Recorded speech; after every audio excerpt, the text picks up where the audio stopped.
So I was listening, I was on Spotify today and noticed that the Bard songs from DAI were on there. And it brought something to mind.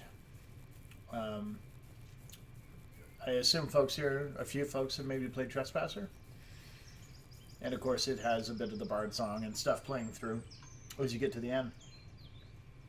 Did you know, interesting bit of trivia, that the amount of music you hear before Cassandra begins her reading, and if you haven't played it, then you may not know that before Cassandra gives her reading, is determined specifically by how many characters and how long Cassandra is going to have to talk, so that no matter how the game is turned out, no matter what characters are maybe absent because you never met them and so on, the game always finishes with Cassandra finishing up exactly as the credits end.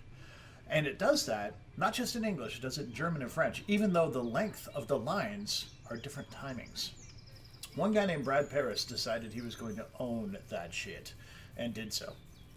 I'm trying to think of other fun feats of scripting from Dragon Age. Skyhold was done by one guy, including all the Bard song hookups, which he referred to as basically being as tough as the High Dragon. It just looked up at me one day, kind of exhausted, and said that this was my High Dragon, but we got him in there. The problem with the Bard is that we have it now. We have tech now that allows us to kind of use the same content in different locations. But the Bard had to do like three kind of things we hadn't done before. One was it had to play consistently with subtitles on screen in case you were playing in a localized version, while other conversations were happening without the subtitles clobbering the conversations, but it needed to keep playing. We'd never done that before. The engine was not designed, well, in fact, the whole thing was basically built for us from the ground up. So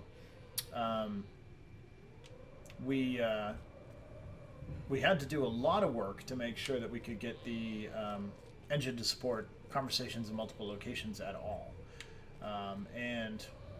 As a result, then, the Bard conversations were...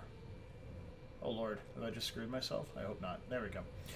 The Bard conversations had to be essentially cloned and duplicated into multiple kind of instances of the same data and files so that the Bard could play in Halam Sharal later in Trespasser and also in Skyhold.